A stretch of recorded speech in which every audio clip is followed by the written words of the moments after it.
Je suis toujours dans cette série d'homélies qui a pour thème plus que des mots. Au cours des dernières semaines, on a vu que nos paroles peuvent faire bien des choses. Elles peuvent blesser comme elles peuvent consoler.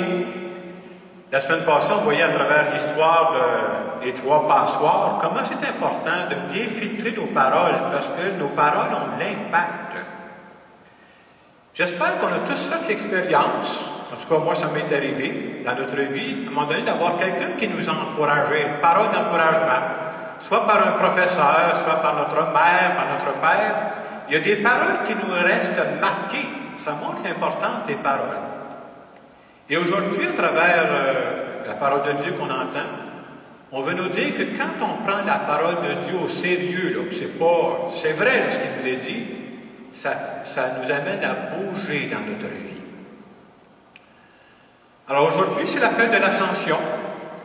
À la fin de sa vie, au moment de quitter la terre pour rejoindre son Père, Jésus va laisser une mission à ses disciples.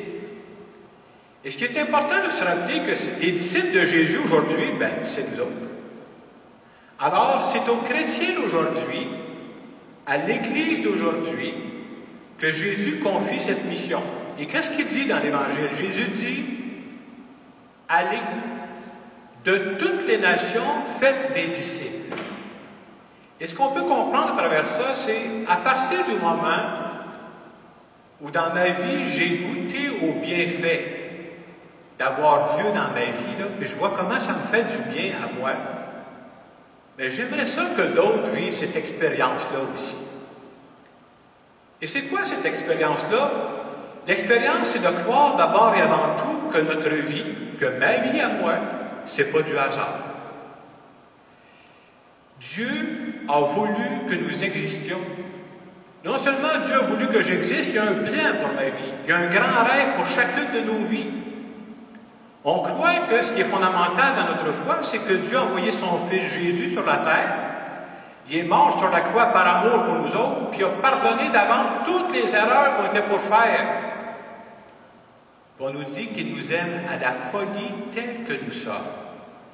Mais le jour où tu crois que c'est pas juste des paroles en l'air, cette affaire-là, que c'est vrai, moi, que je suis aimé à ce point-là, j'aimerais ça qu'il y en a d'autres qui goûtent à cette expérience-là aussi. Et pour bien comprendre le message de l'Ascension, je vous ferai une comparaison. Je vous dirai ceci. Essayons d'imaginer que cette semaine, on découvrirait ici à Saint-Hyacinthe un vaccin super efficace contre le coronavirus. On dirait, hey, on est chanceux, on a trouvé ça chez nous, là. Puis on va se le donner, le vaccin, puis on va garder ça pour nous autres. Hey, faites pas ça! À partir du moment où on a trouvé quelque chose, un vaccin comme ça, répandez la nouvelle, parce qu'on voudrait que ce vaccin-là, il ne serve pas juste à nous autres, mais à tout le monde. Et en cette fête de l'Ascension, c'est ce que Jésus est en train de nous dire. Si c'est vrai que vous avez goûté que le fait d'avoir Dieu dans votre vie, ça fait toute une différence, bien, gardez pas ça pour vous autres. Allez faire connaître ça. Il faut qu'il y en ait d'autres qui goûtent à ça. On pourrait dire qu'en cette fête de l'Ascension, Jésus nous invite à avoir une vision large. C'est comme s'il nous dit, hey, sortez, allez hors de vos églises, là, il y a du monde à rencontrer. Et nous autres, quand on entend ça dans un premier temps, ça nous fait peur. Oui, parce qu'on n'est pas habitué à ça. Là.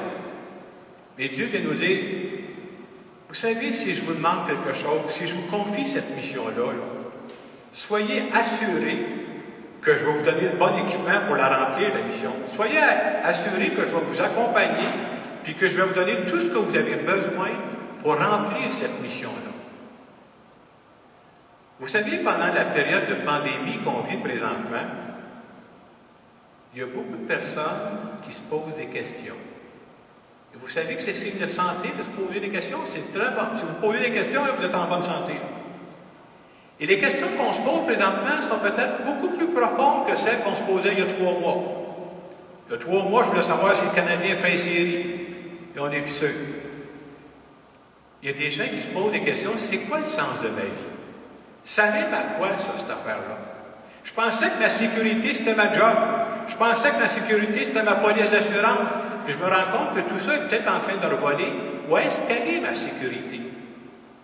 Un des beaux signes, je disais que dans la ville de Londres, où le parcours Alpha a commencé, on nous dit qu'il y a plein de gens qui veulent faire le parcours Alpha pour dire, y a-t-il moyen de m'éclairer face à toutes les questions que je porte?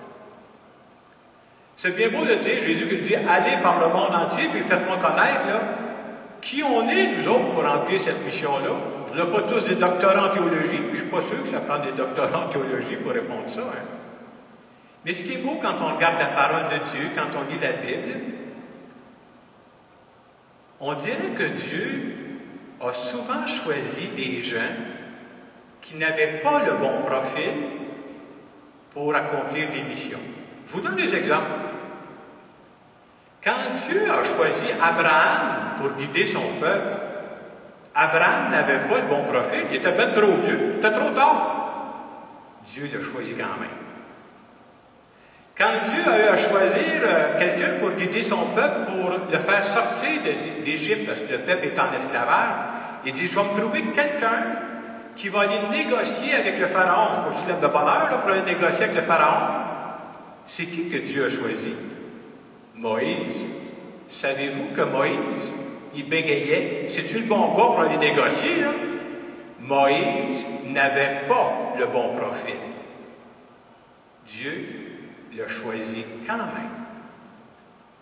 On dirait que Dieu prend plaisir à choisir des gens ordinaires pour remplir sa mission, pour nous montrer que c'est qui fait le gros de la job? C'est pas nous autres.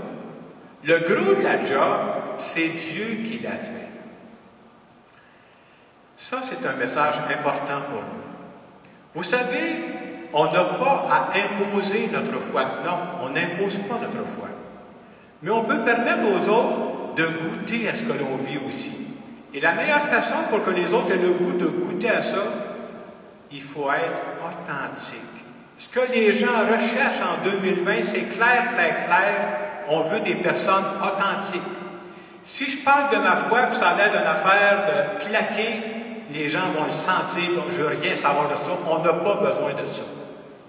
Mais il semble que si les gens peuvent sentir que moi, je suis en train de vivre quelque chose, ça peut toucher du monde autour de moi. Je disais, on n'a pas à imposer notre foi, hein? Mais il ne faudrait pas tomber dans l'inverse aussi, cacher notre foi. Alors, j'en parlerai pas parce que certaines personnes, peut-être, ça peut les déranger. Et si ça faisait du bien à quelques personnes, que ces gens-là, ça venait éclairer leur vie, Dieu veut passer par nous. Moi, en tout cas, j'aimerais vous dire qu'à l'âge où je suis rendu,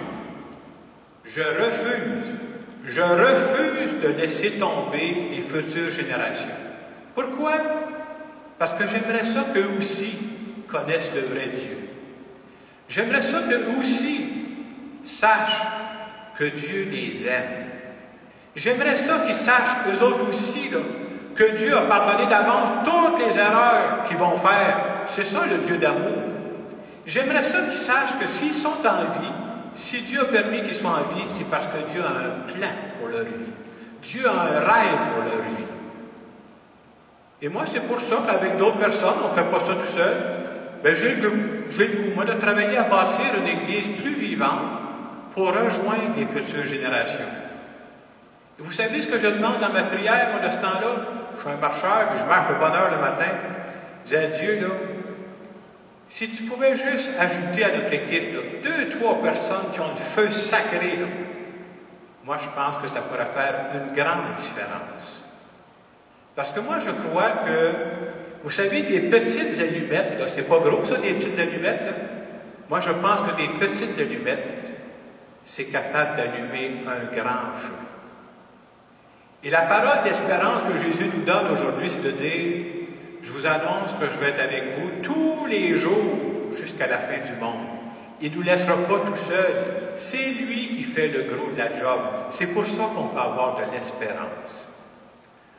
Alors, en cette fête de l'Ascension, j'aimerais qu'on prenne un moment pour se recueillir, un moment pour se prier de ce Dieu-là qui est avec nous aujourd'hui.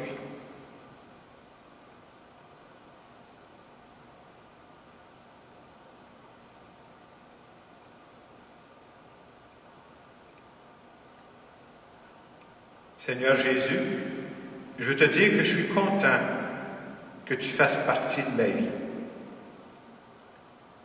Tu sais, Seigneur, si personne ne m'avait parlé de toi, je ne te connaîtrais pas, mais il manquerait quelque chose dans ma vie. Tu veux passer par nous des gens ordinaires pour marquer notre histoire. Tu veux passer par nous pour rejoindre des gens qui n'ont pas fait l'expérience de toi, l'expérience profonde de savoir que tu es présent dans leur vie. Viens nous inspirer des bonnes paroles à dire au bon moment. Viens préparer des cœurs qui sont ouverts à te recevoir aussi.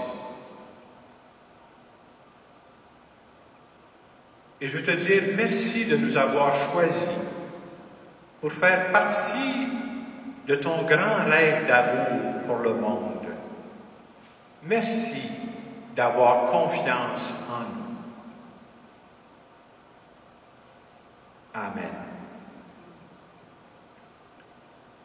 Et je vous invite, comme je le fais chaque fin de semaine, prenez ces quelques moments qui viennent pour simplement converser avec Dieu, pour parler avec Dieu comme on parle à un bon ami.